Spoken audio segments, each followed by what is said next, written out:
चलें जी, let's start the next part of this chapter.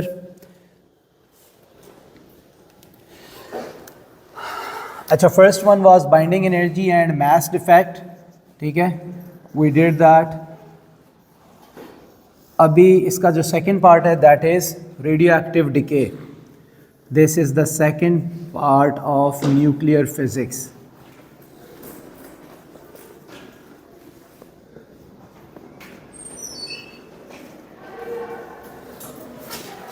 Okay, what is radioactive decay? Radioactive decay stand for two words. One is radioactive. Radio means क्या होता है? Okay, radio means radiation. ठीक है? Active activity. और decay mean disintegration. Demolishing, टूटना किसी चीज़ का. तो radioactive decay means this is the process in which unstable nuclei emits their energy and then they convert themselves into some other stable elements. So सबसे पहले तो हमें ये देखना है कि what are unstable and stable nuclei. Unstable nuclei versus stable nuclei. First have a look at this. अच्छा बेटा, न्यूक्लियाई क्या होता है? न्यूक्लियस की प्लूरल फॉर्म, ठीक है, ग्रुप ऑफ न्यूक्लियस को न्यूक्लियाई कहते हैं. अच्छा, आप देखो न्यूक्लियर फिजिक्स है ये भी, अब एटॉमिक फिजिक्स नहीं है. This atomic physics is one thing, nuclear physics is another thing. Atomic physics deal with study of whole atom in which electrons are also there or nucleus is there. Nuclear physics only deals with nucleus. Nucleus से निकला है nuclear physics. Why? Because nucleus is the one which is emitting alpha radiation, beta radiation, gamma radiation. ठीक है? तो alpha, beta, gamma are being emitted from the nucleus. Why? Because nucleus is the major part of the atom. Other than nucleus, there is nothing but only electrons which are orbiting around it, right? तो nucleus चूँकि main चीज़ है, every energy, alpha particles, beta particles, gamma radiation is coming out from nucleus. Nuclear fission, you have to break down a nucleus into two parts. Nuclear fusion, you have to combine two nucleuses, right? So that's why we say this is nuclear physics. Now, what are unstable and stable nuclei? अच्छा, the whole elements which are like to date around 140 elements are there, some of which are discovered and then some of them are artificially designed. ठीक है, तो 140 elements में से कुछ stable हैं, कुछ unstable हैं. अब the word itself is telling unstable mean unstable है वो, उसके अंदर वो energy radiate किए जा रहा है, because unstable mean humanly unstable is a different thing, right? Stable is a different thing, but nuclei के लिहाज से, एलिमेंट्स के लिहाज से अनस्टेबल एंड स्टेबल दोनों का मतलब डिफरेंट है. स्टेबल का मतलब ये है कि भाई let's say iron, copper, carbon, ठीक है, these are all stable. Stable mean they are not harmful, they are not emitting any energy, right? We can hold iron in our hand, right? It's fine because it is not emitting any energy. That states that it is stable. So stable means no emission of energy. No emission of energy.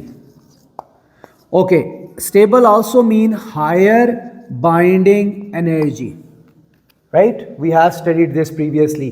कि binding energy closely relates to stability. अगर कोई element stable है, इसका मतलब है उसकी binding energy बहुत ज़्यादा है. अच्छा, अब इसमें एग्जांपल्स क्या होती हैं? Nuclei having atomic number less than 81, atomic number. So all the elements that have atomic number of less than 81, those are naturally stable. Those are not radioactive. They are not emitting any energy. ठीक है? And they are safe. Okay. Unstable क्या होते हैं? Unstable is the one which are opposite to this. Emitting energy. Emitting energy in form of alpha, beta, gamma, radiations. Okay, this is one thing. Let's say uranium जो है वो continuously emitting alpha, beta and gamma radiation. Okay, then they have relatively lower binding energies. क्योंकि वो unstable हैं तो उनकी binding energy lower है. जिस तरह न्यूक्लियर फिजन में हमने देखा यूरेनियम 235 उसकी लोअर बाइंडिंग एनर्जी है.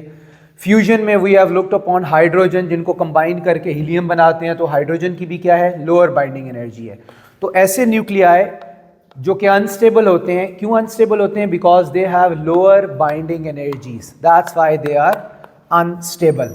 Okay, if we talk about examples, so the nuclei having atomic number of 81 or more, they are called natural radioactive elements. So we say these are natural radioactive elements.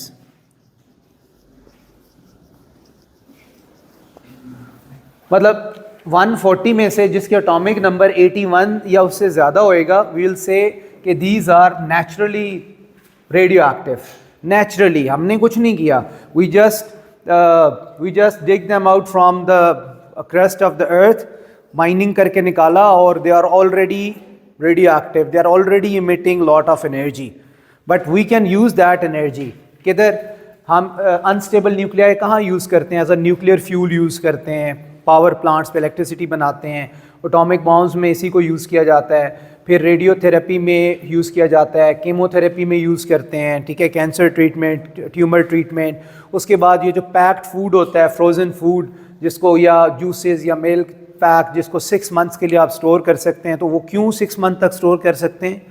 अगर एक milk या juice है वो box के अंदर है, उसको 6 महीने तक हम क्यों स्टोर कर सकते हैं? क्या वजह? 6 मंथ तक तो कोई चीज़ ऐसे खाने वाली रह ही नहीं सकती. रीज़न, जब उसको पैक करते हैं तो रेडिएशंस उसमें से गुजारते हैं, तो वो रेडिएशन जब गुजरती हैं तो उसके अंदर जो एयर के अंदर वायरस या बैक्टीरिया या कोई और चीज़ होती है वो सारी किल हो जाती है, सारी ख़त्म हो जाती है. तो अब उसके अंदर कोई ऐसी चीज़ नहीं होती जो उसको स्पॉइल कर सके या ख़राब कर सके. दैट्स वाई इसीलिए कहते हैं कि जब आप उस बॉक्स को खोल लें तो या तो फ्रिज में रखें या फ्रिज में रखें और 3 दिन के अंदर अंदर कंज्यूम कर लें. ठीक है, बॉक्स पे अक्सर ये इंस्ट्रक्शन लिखी होती है ना. अब वो क्यों लिखी होती हैं? क्योंकि जो ही आप उसको ओपन करेंगे वो एयर में फिर एक्सपोज हो जाएगा, बाहर वाली एयर में, और इस एयर में तो सब चीज़ें होती हैं. इस एयर में वायरस भी है, बैक्टीरिया भी है, ठीक है. तो दैट्स वाई यहाँ पे भी रेडियो एक्टिविटी का यूज़ होता है. फिर ये जो आपने नोटबुक्स उठाई हुई हैं, अब इनके पेजेस देखो बिल्कुल थिन है, एक जैसे हैं. तो ये एक जैसे इन पेपर की थिकनेस कैसे होती है? ये भी रेडिएशन के थ्रू मॉनिटर करते हैं कि इनकी थिकनेस एक जैसी हो, कि एक लंबी सी शीट बन रही होती है, एक साइड पे ऊपर बीटा सोर्स होता है, बीच में से पेपर गुजरता है, नीचे डिटेक्टर होता है, और डिटेक्टर का अपना मैकेनिज्म है, वो रोलर्स के साथ लगा होता है. तो जब बीटा पार्टिकल्स पेपर में से गुजर रहे होते हैं तो अगर थिकनेस एक जैसी हो तो काउंट रेट एक जैसा आ रहा होता है, तो वो ये मेक श्योर होता है कि अच्छा यार थिकनेस एक जैसी है. अगर कहीं थिकनेस कम ज़्यादा हो जाए तो बीटा पार्टिकल की वजह से जो रेडिएशन काउंट रेट होता है वो चेंज हो जाता है. तो उससे उन्हें पता लग जाता है कि भाई रेडियोएक्टिव रेट चेंज हो रहा है, इसका मतलब है यहाँ पेपर की थिकनेस कम हो गई है या ज़्यादा हो गई है. तो रोलर्स को दोबारा प्रेस करते हैं तो उससे दोबारा उसकी थिकनेस मेंटेन हो जाती है. तो मतलब I just told you randomly कि कहाँ कहाँ पे हम ये अनस्टेबल यूज़ करते हैं. But one thing, exposure to these are always hazardous. हम डायरेक्टली कभी भी इनमें एक्सपोजर अपना नहीं करते.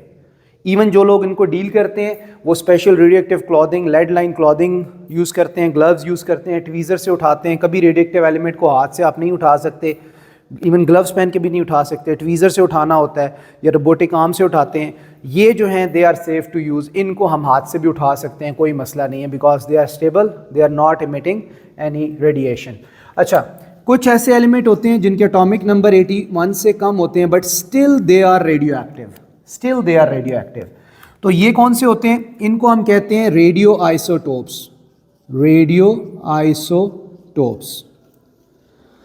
अच्छा, अब रेडियो आइसोटोप्स ये होते हैं जो आर्टिफिशियली हम खुद रेडियो एक्टिव बनाते हैं. आर्टिफिशियली ये चीज़ तो नेचुरली होती है ना, जो ज़मीन में से निकली, यूरेनियम ज़मीन में से निकल रही है, रेडियो एक्टिव है, हमने तो नहीं बनाया, वो नेचुरली है. कुछ ऐसे एलिमेंट्स होते हैं जिनके एटॉमिक नंबर 81 से कम होते हैं but still they are radioactive. क्यों? क्योंकि हमने उनको रेडियो एक्टिव खुद बनाया है बाय आर्टिफिशियल मीन्स, और फिर हम उनको पर्पसफुली यूज़ करते हैं. जिस तरह कोबाल्ट 60 है, कोबाल्ट 60, तो ये केमो में यूज़ होता है कैंसर ट्रीटमेंट में. ठीक है, तो कोबाल्ट 60 वैसे तो नॉर्मल है, कोबाल्ट तो एक नॉर्मल मेटल है, वो तो स्टेबल है, लेकिन हम उसको खुद अनस्टेबल करते हैं। कैसे अनस्टेबल करते हैं? कोबाल्ट के ऊपर हम न्यूट्रॉन्स की बम्बार्डमेंट करवाते हैं, ठीक है। न्यूट्रॉन जब कोबाल्ट के अंदर इम्बेड हो जाता है तो उसको अनस्टेबल कर देता है, और जब अनस्टेबल हो जाता है तो उसमें से गैमा रेज निकलने शुरू हो जाती हैं। जब वो गैमा रेज निकलती हैं तो गैमा रेज को फिर कैंसर ट्रीटमेंट के अंदर यूज़ करते हैं। लेकिन इनका ये होता है कि ये जो होते हैं इनकी शॉर्ट हाफ लाइफ होती है, शॉर्ट टाइम के लिए रेडियो एक्टिव होते हैं, फ्यू आवर्स के लिए, फ्यू डेज़ के लिए रेडियो एक्टिव होंगे, क्योंकि हमने खुद बनाया है उसको। ये जो है ये लॉन्ग टर्म रेडियो एक्टिव होते हैं, इनकी हाफ लाइफ बहुत लॉन्ग होती है। एट टाइम्स इनकी हाफ लाइफ 16,000 ईयर्स तक होती है, जैसे यूरेनियम की हाफ लाइफ 16,000 ईयर्स है, ठीक है। ओके, तो ये एक बेसिक कंपैरिजन हो गया स्टेबल अनस्टेबल का। अच्छा, जो अनस्टेबल होते हैं इसके जो न्यूक्लियस होता है, न्यूक्लियस के अंदर से रेडिएशन निकलती हैं। लेट्स से ये अल्फ़ा पार्टिकल्स निकल रहे हैं, और लेट्स से ये बीटा पार्टिकल्स निकल रहे हैं, और लेट्स से जो लास्ट वन है वो ये जो हैं ये गैमा रेडिएशंस निकल रही हैं। तो ये सब जो हैं ये कहाँ से निकलती हैं? न्यूक्लियस के अंदर से। दैट्स वाई हम रेडियो एक्टिव डिके में न्यूक्लियस को सिर्फ पढ़ रहे होते हैं, और ये यहाँ पे भी हम न्यूक्लियर फिजिक्स पढ़ रहे हैं कि this deals with nucleus. Sir alpha particle तो हीलियम का डबल पॉजिटिव डबल नहीं होता ना, अल्फा पार्टिकल हीलियम न्यूक्लियस के इक्वल होता है, मतलब उसमें 2 प्रोटॉन्स 2 न्यूट्रॉन्स होते हैं। तो इसका मतलब है जब एक यूरेनियम है उसमें से अल्फ़ा निकल रहा है तो अल्फ़ा अपने 2 प्रोटॉन्स और 2 न्यूट्रॉन्स को ख़त्म कर रहा है, उसको एनर्जी में कन्वर्ट कर रहा है, और वो एनर्जी फिर बाहर जाती है। और वो एनर्जी मतलब वो एनर्जी होती है, पार्टिकल्स नहीं होते। लेकिन पार्टिकल्स वैसे इसलिए कहते हैं उसको कि भाई वो 2 प्रोटॉन्स और 2 न्यूट्रॉन्स ख़त्म हुए हैं तो वो एनर्जी बनी है। दैट्स वाई इस सेंस में उसको पार्टिकल्स कहते हैं। इट्स सेल्फ पार्टिकल वो नहीं होता, ये एनर्जी है, रेडिएशन है, ठीक है। ओके, अच्छा बेटा, I am going to write radioactive decay definition. Okay, process of emission of energy in the form of radiation from unstable nuclei is known as radioactive emission. Next, the nuclei emitting radiation disintegrates.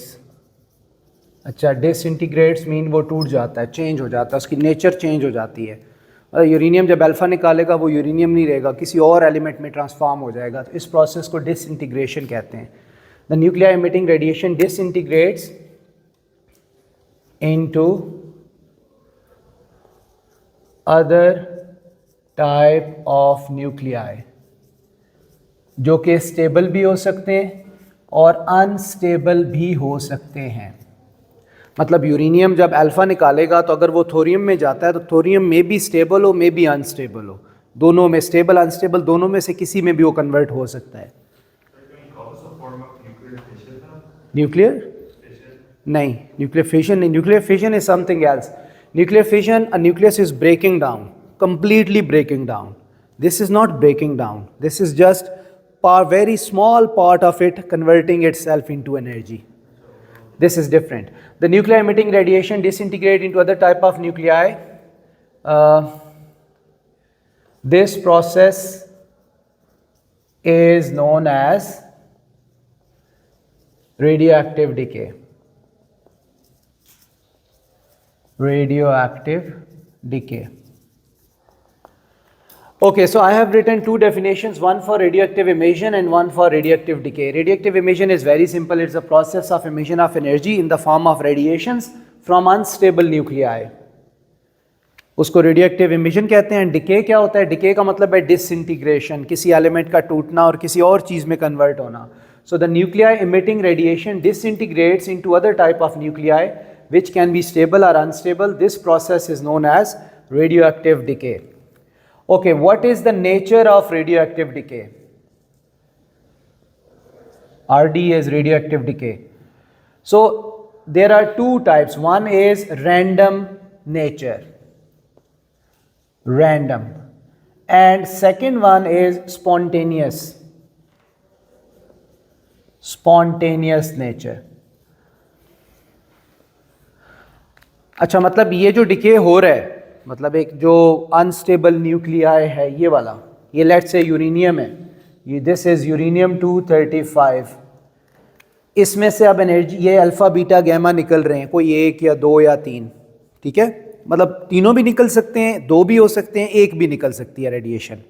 ये हर एक के साथ different होता है, हर nuclei के साथ, but we don't know कि कौन सा क्या निकालता है, और हमें पता भी नहीं होना चाहिए। हमें वो बता देंगे कि भाई इसमें से ये रेडिएशन निकल रही है, इसमें से ये, बल्कि जो डिके इक्वेशंस वाले हैं वो AS में हम कर चुके हैं, alpha decay, beta decay, gamma. अब यहाँ पे वो दोबारा इक्वेशंस हमसे नहीं पूछेगा, okay. But the thing is कि when it is emitting radiation it is decaying, it is decaying. जैसे आप कोई चीज़ खा रहे हो, कोई चॉकलेट खा रहे हो, तो हम कहेंगे चॉकलेट के साथ क्या हो रहा है, चॉकलेट डिके हो रही है, ख़त्म हो रही है, ऐसे ही ना उसकी एनर्जी ख़त्म हो रही है।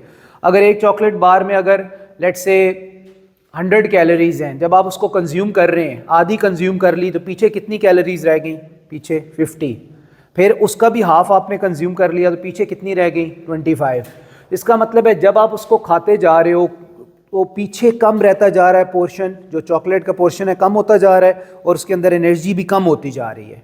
ऐसे ही है, इधर भी ऐसे ही होगा कि पहले इसके अंदर बहुत ज़्यादा एनर्जी है, जब ये रेडिएशन निकालता जा रहा है तो इसकी एनर्जी कम होती जा रही है, कम होती जा रही है। चॉकलेट में ये है कि वो किसी और चीज़ में कन्वर्ट नहीं होगी, ख़त्म हो जाएगी क्योंकि हमने कंज्यूम कर ली। ये ख़त्म नहीं होगा, ये यूरेनियम किसी और के अंदर कन्वर्ट हो जाएगा, किसी और एलिमेंट में कन्वर्ट हो जाएगा। क्यों?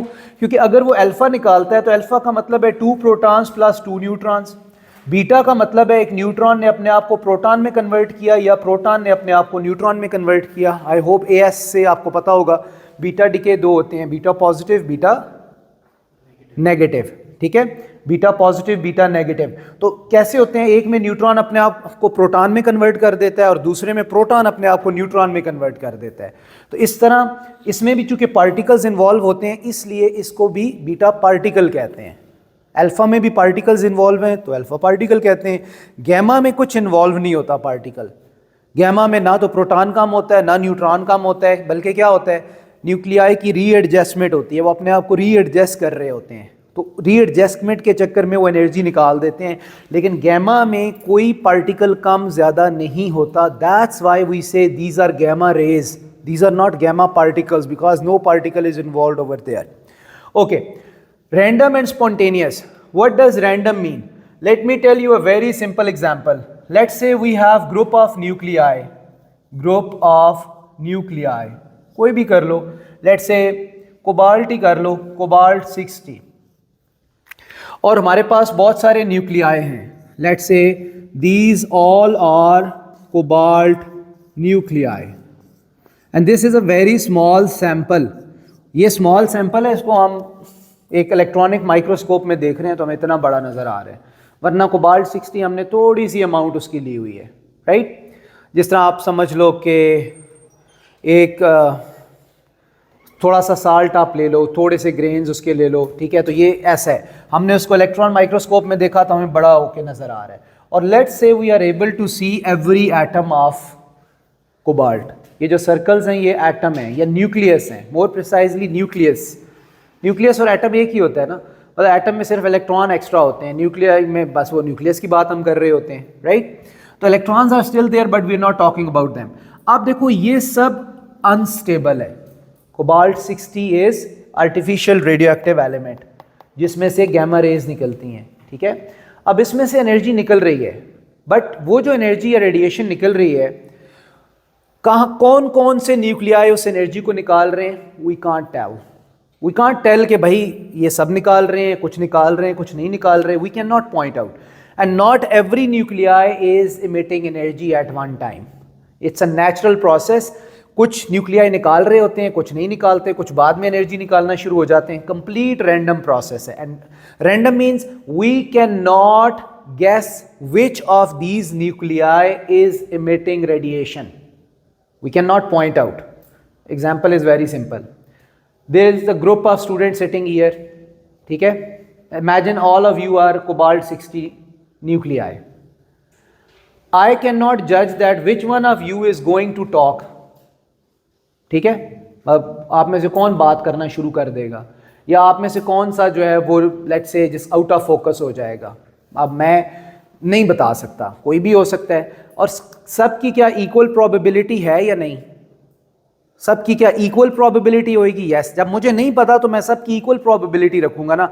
मैं कहूँगा भैया अभी थोड़ी देर में मानूर बोलना शुरू हो जाएगी, ठीक है, या अली बोलना शुरू हो जाएगा, या ईशान से बोलना शुरू हो जाएगी, सबकी इक्वल प्रोबेबिलिटी है भाई, कुछ भी हो सकता है। ये हम कहते हैं ये नहीं बात, ये अगर नहीं बोलता लेकिन ये भी बोलेगा, हो सकता है इसका पेन गिर जाए, इसका पेन ख़त्म हो जाए, इसको कोई चीज़ ज़रूरत हो तो ये किसी को कहे कि जी वैसे ना बात करे लेकिन कहे कि मुझे पेन पकड़ा दो यार, मुझे कॉपी दे दो।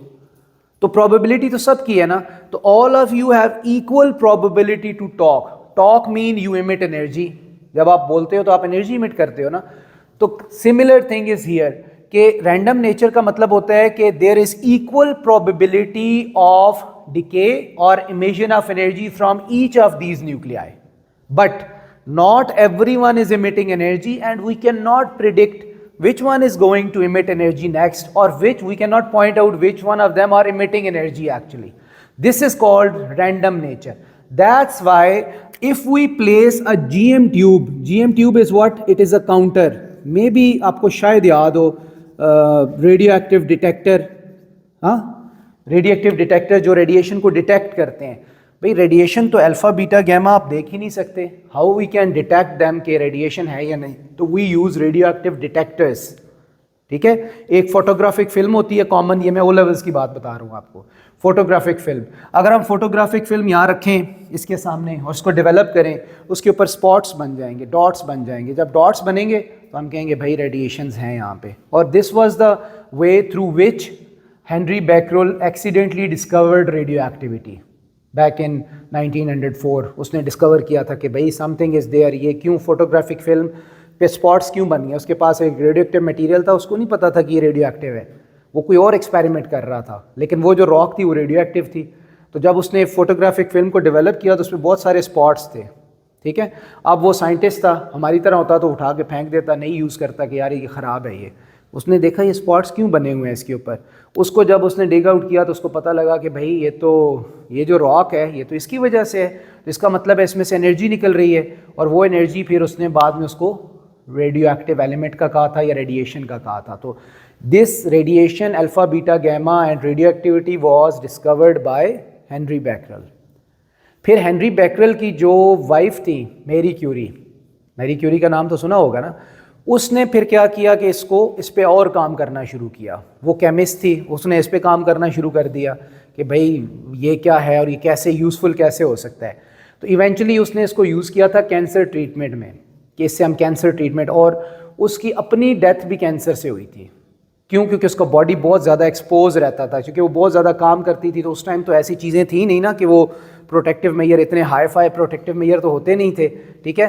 तो उसकी कुछ 19 मेरा ख्याल 35-36 में उसकी डेथ हुई थी इसी कैंसर की वजह से, क्योंकि उसने बहुत ज़्यादा काम किया था, ठीक है। लेकिन देखो अब उसकी अपनी जान तो चली गई कैंसर से, लेकिन उसने एक वे फॉरवर्ड बता दिया था कि भाई आप रेडिएशन को यूज़ करो और कैंसर सेल्स वगैरह या ट्यूमर्स को इससे आप ट्रीट करो, राइट। ओके, अब देखो बात बहुत आगे चली गई, वापस आते हैं। रैंडम नेचर का आपको पता लग गया क्या होता है, हाँ। अब हमने लिखना है खाली। स्पॉन्टेनियस क्या होता है? स्पॉन्टेनियस का मतलब ये है, आपकी एग्जांपल दे देता हूँ कि अगर आप तहिया करके आए हुए हो कि आज सर की कोई बात नहीं सुननी, मतलब सम टाइम होता है ना, ठीक है, आप तो नहीं करते, वो AQA वाले करते हैं ऐसे, कई दिन ऐसे करते हैं कि बस सर जो मर्जी कहते रहे हमने नहीं सुनना, ठीक है। तो अगर लेट से आप तैयार करके आए हो कि आज हमने पढ़ना नहीं है, आज हमने बातें करनी है, अब मैं बार बार आपको कहूँ यार इधर देखो, पढ़ो, लिखो, आप थोड़ी देर देखें, उसके बाद आप कहें छोड़ो सर को, ठीक है, हम अपनी गपशप लगा रहे हैं, जो काम कर रहे हैं वो करते रहें। अच्छा मैं क्या कहूँ, मैं आपको कहूँ यार बात सुनो, मैं क्लास से बाहर निकाल दूंगा, मैं पेरेंट्स को कॉल करूँगा, मैं ये करूँगा, आप कहें खैर है कुछ नहीं होता। ये है स्पॉन्टेनियस कि you don't care what is happening, what like मैं क्या कह रहा हूँ, you don't care about that. तो आप जो एनर्जी इमिट कर रहे हैं बात करते हुए, उसका एक्सटर्नल फैक्टर्स का उस पर कोई इफेक्ट नहीं पड़ रहा। मतलब मैं एक्सटर्नल फैक्टर हूँ, फिजिकल फैक्टर हूँ, लेकिन मेरी वजह से आपके ऊपर कोई असर नहीं पड़ रहा। आप बस अपने उसमें कॉन्टीन्यूटी में एनर्जी इमिट किए जा रहे हो। इसको हम कहते हैं स्पॉन्टेनियस नेचर। तो जो रेडियो एक्टिव एलिमेंट है ये वाला, अगर हम कहें कि यार ये रेडिएशन निकाल रहे हैं यहाँ से, अल्फ़ा बीटा गैमा रेडिएशन निकल रही हैं, मैं कहूँ यार मैं इसको कंट्रोल कर लूँ, इसको स्लो कर लूँ, इसको फास्ट कर दूँ, I can not do that, there is no way. अगर मैं कहूँ इसकी अल्फ़ा बीटा गैमा रेडिएशन जल्दी जल्दी निकल जाएं, इम्पॉसिबल, नहीं हो सकता, because this is a natural process. तो स्पॉन्टेनियस का मतलब है we can not control the rate of decay, we can not, the radioactive decay is not affected by any physical और केमिकल चेंज। लेट्स से आपको यार temperature ज़्यादा कर दो कोबाल्ट का, बहुत ज़्यादा कर दो, मे बी रेडिएशन ज़्यादा निकल जाए, नहीं। फिर हम कहेंगे अच्छा इस पर प्रेशर ज़्यादा डालो, किसी चीज़ से हाइड्रोलिक प्रेशर, इस पर प्रेशर डालो ताकि ये रेडिएशन सारी निकल जाए, नहीं। फिर हम कहेंगे अच्छा इसको किसी केमिकल रिएक्शन में डाल दो, कोई एसिड हो, कुछ ऐसा हो, केमिकल रिएक्शन हो कि कोबाल्ट के कि भाई ये इतना एसिड है जल्दी से रेडिएशन निकाल दो, नहीं। क्यों? क्योंकि जो रेट ऑफ डिके होता है, रेडिएशन इमिट करने का रेट है, that is not affected by any physical और केमिकल चेंज। तो इस प्रोसेस को कहते हैं स्पॉन्टेनियस नेचर, ठीक है। So let's write about it. Random nature का मतलब है कि it is not possible to point out which nuclei are decaying। एक तो ये है, दूसरा हम ये कह सकते हैं कि every nuclei, every unstable nuclei is having equal probability of decay, equal probability of decay मतलब सबकी equal probability है। Next, spontaneous, rate of decay is not affected by any physical or chemical changes, या we cannot control the rate of decay।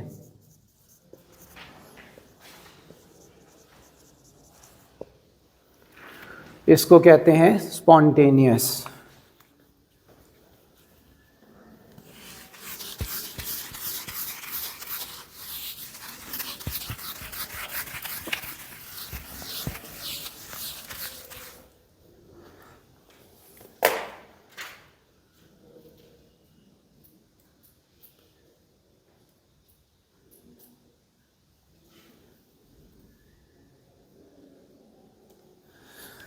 Okay ये हो गया random spontaneous. अब graph देखना है हमने। Let's make a graph of it. Y axis पे हम लिखेंगे एक्टिविटी रेट, ये मैं आपको बताता हूँ एक्टिविटी रेट क्या होता है, और इधर हम लिखेंगे इधर टाइम, कोई भी यूनिट हो सकती है, आर्बिट्रेरी यूनिट। आर्बिट्रेरी यूनिट का मतलब है कि वो second, minute, hour, day, year, month, decade, कुछ भी टाइम की कोई भी यूनिट हो सकती है। अच्छा, अब अगर इसी कोबाल्ट 60 का हम करें ना, तो हमारे पास दो किस्म के ग्राफ होते हैं। मैं पहले लेट से एक बना देता हूँ। ये इस तरह का ग्राफ है और इस पे ये बहुत सारे ऐसे डॉट्स हैं। ये डॉट्स जो हैं ये शो कर रहे हैं न्यूक्लियाई को, नंबर ऑफ़ न्यूक्लियाई जो डिके हो रहे हैं। चूँकि ये सारे इस तरह थे, स्कैटर्ड थे, तो मैंने इसकी बेस्ट फिट, जिस तरह आप ग्राफ नहीं प्लॉट करते 6 पॉइंट्स, तो कुछ पॉइंट ग्राफ लाइन से ऊपर आते हैं, कुछ नीचे आते हैं, कुछ ग्राफ लाइन के ऊपर आ जाते हैं। तो ये इमेजिन करो ये सारे वो पॉइंट्स हैं। These dots are nuclei which are decaying, जो डिके कर रहे हैं। तो जब हम उसको यहाँ पे प्लॉट करेंगे तो बेस्ट फिट लाइन बीच में ब्लू वाली जो है वो बेस्ट फिट लाइन होगी। तो इट इज़ लाइक दिस। अब ये ग्राफ इस तरह क्यों है, पहले तो हमने ये समझना है। देखो, अगर बेटा हमारे पास ये कोबाल्ट 60 के न्यूक्लियाई हैं, मतलब इसको मैं 1000 कह दूं, 1000 से भी बहुत ज़्यादा होते हैं, लेकिन लेट्स से मैं कह दूं यार इनिशियली 1000 न्यूक्लियाई हैं, इसको मैं n नॉट लिखूंगा। n is number of nuclei of are original, के शुरू में एट टाइम 0 0 या 0 के थोड़ा बाद, लेट से ये वाला टाइम 0 से थोड़ा बाद है, इसमें न्यूक्लियाई 1000 है। अब जो जो टाइम गुजर रहा है तो न्यूक्लियाई क्या कर रहे हैं, एनर्जी रिलीज करके स्टेबल होते जा रहे हैं। ऐसे ही है ना, ये तो अब रेडियो एक्टिविटी में आपको एक कॉमन कॉन्सेप्ट तो है ओ लेवल से कि एएस में भी, कि जब भी ग्रुप ऑफ न्यूक्लियाई होते हैं अनस्टेबल या रेडियो एक्टिव, तो वो जो एनर्जी रिलीज करते जाते हैं तो वो स्टेबल होते जाते हैं। ये नहीं कि वो लाइफ टाइम के लिए एनर्जी इमिट करते रहेंगे, वो कुछ एनर्जी रिलीज करके उसके बाद वो स्टेबल हो जाएंगे। जब वो स्टेबल हो जाएंगे तो जब भी डिके होता है तो उसमें जो अनस्टेबल हैं उनकी अमाउंट कम होती जाती है। अनस्टेबल न्यूक्लियाई डिक्रीजेस और स्टेबल न्यूक्लियाई इंक्रीजेस। ये थोड़ी सी समझने वाली बात है। जैसे शुरू में जब आप क्लास में बैठते हो तो आप नोटिस करना किसी दिन कि जब आप क्लास में जाके बैठते हो, अभी टीचर पढ़ाना नहीं शुरू करता तो ज़्यादा लोग बातें कर रहे होते हैं आपस में। ऐसे ही है ना, ज़्यादा लोग बातें कर रहे होते हैं ना। सम टाइम नहीं भी होता, लेकिन मोस्ट ऑफ टाइम मैं तो यही देखता हूँ कि जब क्लास शुरू होने से पहले सब लोग आ रहे हैं, बातें कर रहे हैं, ठीक है, अपने आप को सेटल कर रहे हैं, तो अभी अनस्टेबल हैं। लेकिन जो टाइम गुजरता है तो क्या होता है, एज टाइम गोज़ ऑन तो क्या होता है, चुप होते जाते हैं। ठीक है, 5 पहले 2 खामोश हो गए, 4 हो गए, 5 हो गए, 6 हो गए, ग्रेजुअली बढ़ते बढ़ते बढ़ते बढ़ते आखिर में क्या होता है, सारे ही चुप कर जाते हैं। तो जब, और इसमें टाइम लगता है ना, पहले सब बात कर रहे थे फिर सारे खामोश हो गए, तो इसमें इस फेज़ में थोड़ा सा टाइम लगा है आपको। तो यहाँ पे क्या है, यहाँ पे सारे बातें कर रहे हैं शुरू में, टाइम क्लास की शुरू में सब बातें कर रहे हैं तो ज़्यादा एनर्जी रिलीज़ कर रहे हैं, एक्टिविटी रेट हाई है। बाद में क्या हो रहा है, जो टाइम गुजर रहा है क्या हो रहा है, एक्टिविटी रेट क्या हो रहा है, डिक्रीज़ हो रहा है। डिक्रीज़ हो गया ना यहाँ पे एक्टिविटी रेट डिक्रीज़ हो गया। तो सेम रेडियो एक्टिव न्यूक्लियाई में भी यही होता है कि as time goes on unstable nuclei decreases but stable nuclei increases. Stable वो होते हैं जो एनर्जी निकाल चुके होते हैं, अब they have no extra energy in them, that's why we say those are stable. तो ये ग्राफ हमेशा ऐसे ही बनता है, हमेशा, इसका कोई और फॉर्म नहीं है, हमेशा यही फॉर्म है। ओके, और ये ग्राफ किस चीज़ का है, ये अनस्टेबल न्यूक्लियाई का है, अनस्टेबल न्यूक्लियाई। अच्छा, अगर मैं आपको कहूँ इसी का स्टेबल का बनाओ साथ साथ, वो कैसे बनेगा? अगर मैं कहूँ इसी के ऊपर स्टेबल का बनाओ तो वो ग्राफ कैसे बनेगा? वो ऐसे बनेगा, बिल्कुल सही कह रहे हो, यूं बनेगा। यूं क्यों बनेगा? क्योंकि बेटा जब अनस्टेबल कम होते जा रहे हैं तो स्टेबल बढ़ते जा रहे हैं ना, राइट? स्टेबल बढ़ते जा रहे हैं और किसी भी पॉइंट पर इनका सम इक्वल होगा। मतलब अगर ये लेट से ये स्टेबल न्यूक्लियाई है, this green one is stable nuclei, इधर ये एक्टिविटी रेट कितना है या नंबर ऑफ एटम कितने हैं, यहाँ पे कितने हैं सेम टाइम पे, इनको ऐड करो, फिर यहाँ पे दोनों इक्वल हैं, इनको ऐड करो, यहाँ पे देखो कि अनस्टेबल कम हो गया, स्टेबल ज़्यादा हो गया। किसी भी टाइम पर आप स्टेबल अनस्टेबल ऐड करोगे, you will always get the same answer. क्यों? क्योंकि नंबर ऑफ न्यूक्लियाई तो चेंज नहीं हो सकते ना, वो तो 1000 ही है। जिसका मतलब है आप अनस्टेबल और स्टेबल को किसी भी टाइम पर ऐड करोगे, you will get the answer of 1000। 1000 is example. ठीक है, समझ आ रही है बात की? Okay, so this is stable curve, green one, and blue one is unstable. Graph से how do we say कि this is random and spontaneous nature? This graph is showing random nature of decay and this graph is showing spontaneous nature. How we can tell from graph? Which features of graph tell you कि this is random nature? Radioactive decay is random. The dots that it not being a straight line. Yes, the dots are scattered all around. यार आप जो graph बनाते हो, as में आपने graph बनाया यूं, आपका एक पॉइंट इधर, एक पॉइंट इधर, एक पॉइंट इधर, एक पॉइंट इधर आया, इससे क्या पता लगता है कि you have committed random errors. ऐसे ही है ना, एएस अभी आपने एग्जाम दिया, होपफुली भूले नहीं होंगे। This shows random error, presence of random error, presence of random error. ऐसे ही है ना, क्यों भाई? ऐसे ही है। तो फिर इधर रैंडम डिके कैसे, रैंडम नेचर का कैसे पता चलेगा? इस ग्राफ में the points are all scattered around the best fit line. So we say features of graph number 1 random nature. Random nature हमें ग्राफ से कैसे पता लगेगी? बेटा ये बहुत कॉमन क्वेश्चन है जो वो पूछता है। How you can tell that radioactive decay is random in nature? Which feature of graph tells you this thing? So we say scattering of points around best fit line. Scattering of points around best fit line tells you that radioactive decay is random in nature. ठीक है, आप लोग बोल नहीं रहे, मुझे लग रहा है आपको ये मुश्किल चीज लग रही है. क्यों मानूर बेटा, मुश्किल है ये? जाहिर है अब एक चीज विजुअलाइज करनी है ना, लेकिन इसीलिए हम थोड़ा सा स्लो पेस पे इसको कर रहे हैं. स्पॉन्टेनियस नेचर क्या होती है? स्पॉन्टेनियस नेचर उधर देखो क्या होती है कि भाई रेट ऑफ डिके जो है is unaffected by any change, बस it just keep on happening. तो which feature of graph tells you this is spontaneous? Smooth, yes, smooth curve, decreasing gradient, uninterrupted decreasing gradient, कोई उसमें interruption नहीं हुई, एक ही rate पर वो डिक्रीज होता जा रहा है, राइट? सो वी से decreasing continuous rate,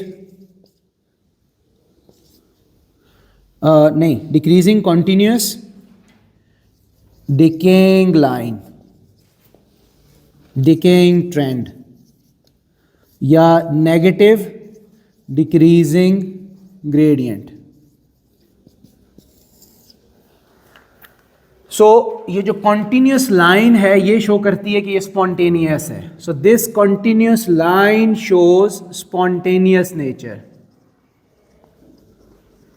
and these dots show random nature. Scattered dots shows random nature.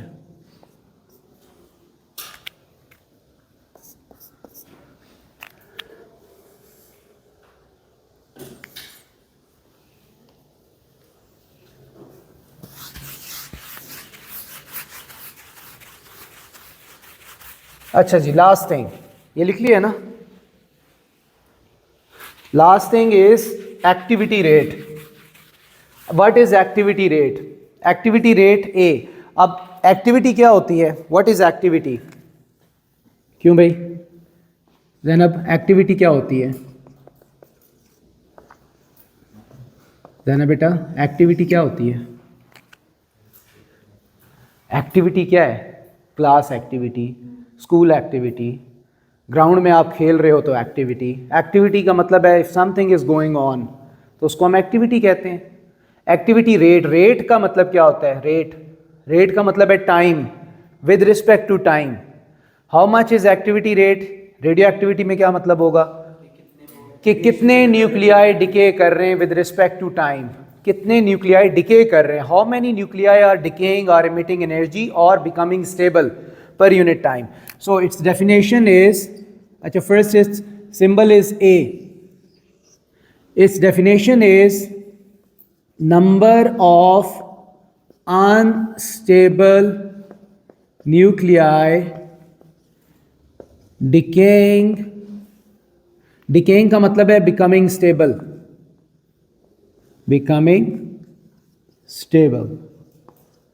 Number of unstable nuclei decaying or becoming stable per unit time is known as activity rate.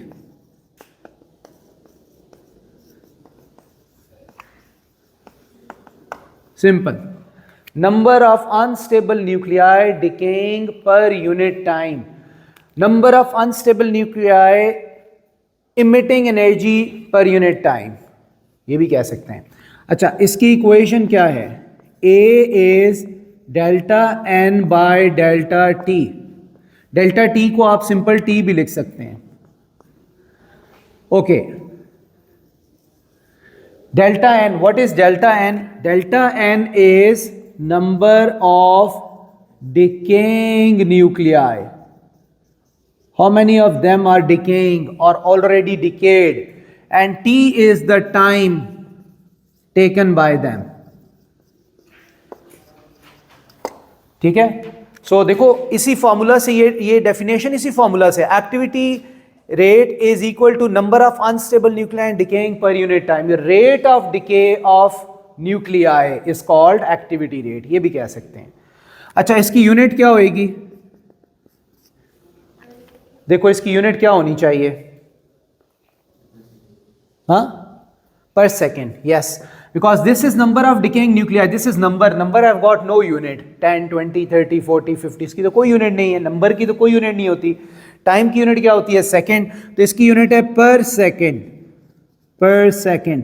या बेटा इसको Becquerel भी कहते हैं, Becquerel, BQ, Becquerel, named after Henry Becquerel. तो इसकी जो SI unit है एक्टिविटी रेट की वो बैकरल है या फिर पर सेकंड है. पर सेकंड एक और चीज़ की भी यूनिट है, फ्रीक्वेंसी की, लेकिन उस पर सेकंड को हर्ट्स कहते हैं. क्यों? क्योंकि वो साइंटिस्ट हर्ट्स था, उसका नाम हर्ट्स था, उसने हर्ट्स लिख दिया. ये जो है इसने पर सेकंड को बैकरल कह दिया कि पर सेकंड या becquerel same thing, both are same, per second और बैकरल. ओके, लास्ट थिंग, अगर मैं यहां पे एक ग्राफ बनाता हूं, n क्या है, number of unstable nuclei. n is number of unstable nuclei. इसका टाइम के साथ ग्राफ बनाता हूं. शुरू में हमेशा अनस्टेबल न्यूक्लियाई ज्यादा होते हैं, हमेशा. जब आपको एक्सपेरिमेंट स्टार्ट करते हो, व्हेन यू स्टार्ट ऑब्जर्विंग कि यार कितने न्यूक्लियाई हैं, वो हमेशा ज्यादा होंगे. क्यों? इसकी लॉजिक क्या है, as time will go on वो स्टेबल होते जाएंगे तो अनस्टेबल कम होते जाएंगे. ऐसे ही है ना, वो एनर्जी निकालते जाएंगे, ज़्यादा स्टेबल होते जाएंगे, तो वी से कि unstable nuclei are always decreasing. तो इसका जो कर्व बनेगी वो यूं कर्व बनेगी, वही वाली कर्व जो मैंने अभी इधर बनाई है, सेम थिंग, सेम कर्व है. इसका ग्रेडियंट आपको क्या बताएगा, ग्रेडियंट ऑफ एंटी ग्राफ. सोचो ग्रेडियंट से क्या पता लगेगा, एक्टिविटी रेट. गुड, क्योंकि ग्रेडियंट होता है y over x, gradient is y over x. तो y एक्सिस पर क्या चीज है, n, x एक्सिस पर क्या है, t. तो n ओवर t क्या है, activity rate. It means it's gradient tells you activity rate. अब आखिरी बात मुझे बताओ, क्या एक्टिविटी रेट इतने टाइम में सेम है, t टाइम में, 0 से t तक क्या एक्टिविटी रेट सेम था? देख के बताओ ग्राफ से, ग्राफ के ग्रेडियंट से आपको एक्टिविटी पता लगती है. तो 0 से t तक क्या एक्टिविटी रेट सेम है या नहीं? नहीं है. आप बताओ क्या ये इंक्रीजिंग है या डिक्रीजिंग है? शुरू में एक्टिविटी रेट क्या है, मैक्सिमम. क्यों मैक्सिमम है? क्योंकि यहां ग्रेडियंट मैक्सिमम है, तो एक्टिविटी रेट मैक्सिमम है. इधर क्या हो रहा है, ग्रेडियंट डिक्रीज हो रहा है, तो एक्टिविटी रेट क्या होगा, डिक्रीज होगा. इधर क्या है, ग्रेडियंट मिनिमम है, तो एक्टिविटी रेट भी क्या होएगा, मिनिमम. तो what we infer from this कि as time goes on activity rate decreases. इससे हमें एक इंपॉर्टेंट इंफॉर्मेशन क्या पता चलती है, इन दोनों में से important information about radioactive decay, कि it is random, it is not constant.